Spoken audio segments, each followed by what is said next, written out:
جس طرح سے کہ میں سمجھتا ہوں کہ کل رات کو ہوا، ہم اس کی پرزور مذمت کرتے ہیں، ہم سمجھتے ہیں، اور میں سمجھتا ہوں کہ اس پروٹیسٹ میں، اس کنڈیمنیشن میں اگر ہمارے ساتھی جو ٹریجری میں اس وقت بیٹھے ہیں وہ شریک نہیں ہوتے تو اس کا مطلب یہ ہے کہ وہ اس کو انڈورس کرتے ہیں، جو کہ کیا ہے انہی کی حکومت نے کیا ہے، انہی کے حکومت نے یہ کیا۔ ابھی وہ تعویلیں مختلف قسم کی دیں گے کہ جی کاغذ یوں تھے، کاغذ وہ تھے، یہ یوں تھا، یہ وہ تھا، لیکن آپ کو پھر رات کی تاریکی میں کیوں کرنا پڑا؟ آپ نے آج سے 2 سال 3 سال پہلے کیوں نہیں کیا؟ آپ نے ابھی کرنا تھا۔ بھائی آپ ایک بے ساتھیوں پہ چلنے والی حکومت ہو، آپ فارم 47 کی حکومت ہو، ذرا تھوڑا سا سر نیچے کر کے چلا کریں۔ اس قسم کی ایک تو نالائق اور اوپر سے جو ہے جسے کہتے ہیں نا کہ ایک تو کریلا اوپر سے نیم چڑھا، یہ اس طرح کا جو تاثر ہے کہ اگر تو یہ اس طرح سے اس طرح کے ماحول میں میرا نہیں خیال ہے کہ سیاسی عدم استحکام آ سکتا ہے۔ ڈپٹی چیئرمین صاحب، آپ کو یہ دیکھنا ہوگا کہ اس ملک کے بڑے گمبھیر مسائل ہیں، اور اس قسم کی حرکتوں میں جس سے کہ پہلے ہمارے انفارمیشن سیکٹری پہ ایک حملہ کیا گیا، قاتلانہ حملہ کیا گیا،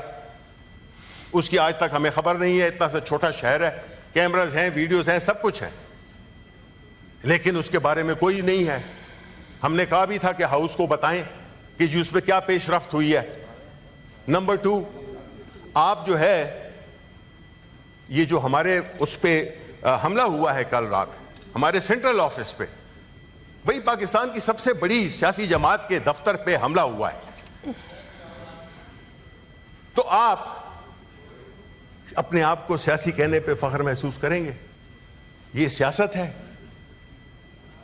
یہ سیاست ہے۔ اگر یہ سیاست ہے تو پھر ہم تو سیاست کو چھوڑنے کو تیار ہیں، کیونکہ ہمارا کام یہ نہیں ہے۔ ابھی جواب لے لیں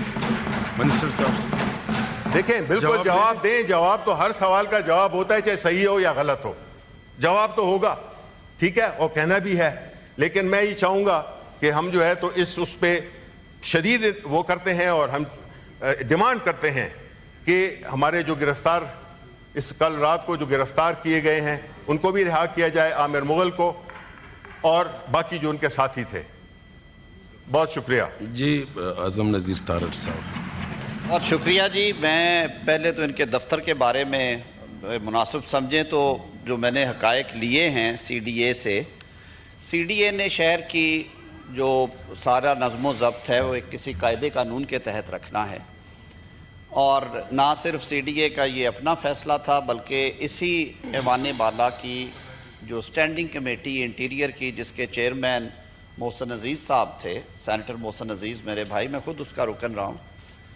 انہوں نے اپنی کمیٹی میٹنگ میں سی ڈی اے کو کہا کہ آپ تجاوزات کے بارے میں اپنا کام تیز کریں، شہر میں جگہ جگہ پہ تجاوزات ہیں۔ وہ کیمپین شروع کروائی گئی۔ پہلا نوٹس جو ہے ان کو وہ 2020 میں دیا گیا جب ان کی اپنی حکومت تھی، اپنے ہی دفتر کی بابت۔ پھر وہ نوٹس ریپیٹ ہوتے رہے، ظاہر ہے وہ ایک کلاؤٹ ہوتا ہے گورنمنٹ کا جس کی وجہ سے وہ نوٹسز شاید کاغذوں میں ہی رہ گئے۔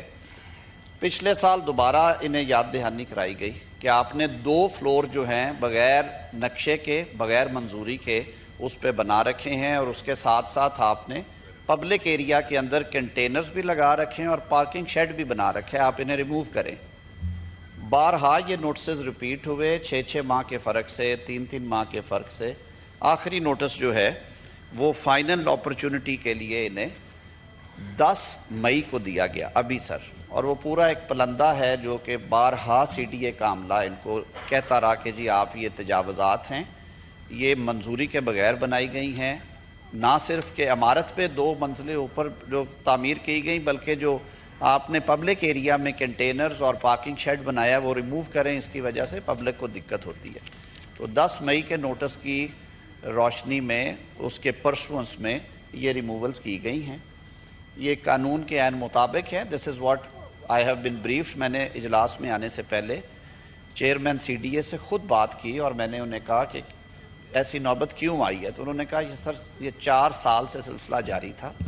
اور فائنل اب آخری نوٹس انہیں سرو کیے بھی ہمیں وہ ٹائم گزر چکا تھا جو ہم نے ان کے 7 دن کا یا 14 دن کا ٹائم دے رکھا تھا، تو صرف اس کے بعد یہ کیا گیا. سو دس از اے لیگل پروسیس. ان کے پاس ریمیڈی تھی، ان نوٹسز کو چیلنج کر لیتے، ان پہ کوئی حکم امتناعی آ جاتا، لیکن ظاہر ہے مائٹ از رائٹ ہے، جو چیز انہوں نے بنا لی انہوں نے مناسب نہیں سمجھی. فاضل لیڈر آف اپوزیشن نے کہا کہ وزیر قانون بڑا آج کل عدلیہ پہ بہت حملے کرتے ہیں. I take serious exception to this and with all responsibility I would state on the floor of the house کہ میں نے جو گفتگو کی ہے میں اس ایوان کے سامنے پرسوں کے سیشن میں اس کا ایک ایک لفظ اون کرتا ہوں. اگر اپنے حق کی بات کرنا، اگر قانون کے دائرے میں رہ کر کسی ادارے کی جو خود مختاری ہے اور اس کی جو انڈیپینڈنس ہے اس کی بات کرنا، اگر کسی کو یہ بات فلور آف دا ہاؤس پہ کھڑے ہو کے کہنا کہ آئین میں کانسٹیٹیوشن میں ٹرائیکوٹمی آف پارس کے 3 واٹر ٹائٹ کمپارٹمنٹس ہیں اور ہمیں انکروچ اپون نہیں کرنا چاہیے، اگر یہ کہنا کہ جج صاحبان ہمارے لیے انتہائی قابل عزت اور قابل احترام ہیں اور روایت بھی یہ ہے، قانون کی منشا بھی یہ ہے، خوبصورتی بھی یہ ہے کہ وہ اپنے قلم کے ذریعے اپنے فیصلوں کے ذریعے اپنی رائے جو ہے وہ دیا کریں، اپنا فیصلہ سنایا کریں، اگر یہ کہنا کہ ٹی وی کے ٹکرز کی وجہ سے، غیر ضروری ریمارکس کی وجہ سے لوگوں کی دل آزاری ہوتی ہے، انہیں تکلیف پہنچتی ہے، اگر یہ کہنا کہ آئین پاکستان ہر شخص کی جو ڈگنیٹی، آنر ہے، اس کی جو انڈیپینڈنس ہے اس کو پروٹیکٹ کرتا ہے، یہ فنڈامنٹل رائٹ ہے، اگر یہ سب کچھ کہنا حملہ ہے تو مجھے ایسے حملے کرنے میں کوئی شرم اور تکلیف محسوس نہیں ہوتی. آپ اپنے حقوق آپ بول رہے تھے، میں نے جواب کا حق مانگا تھا. اب ذرا اپنے دامن میں بھی تو جھانکیے، تاریخ کے جھروکوں میں جاتے ہیں. سینیٹر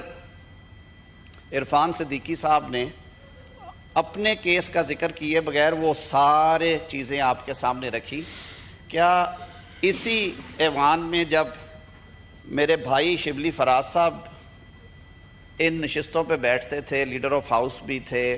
وزیر بھی تھے کابینہ کے، 2018 سے لے کے 2022 تک جو کوہرام برپا ہوتا رہا، جس طرح سے لوگوں کے گھروں میں سیڑھیاں لگا کے، سابق وزیر اعظم کے گھر پہ سیڑھی لگا کے کمانڈوز کو اندر بھیجا گیا کہ اس کو گرفتار کر کے باہر لانا ہے،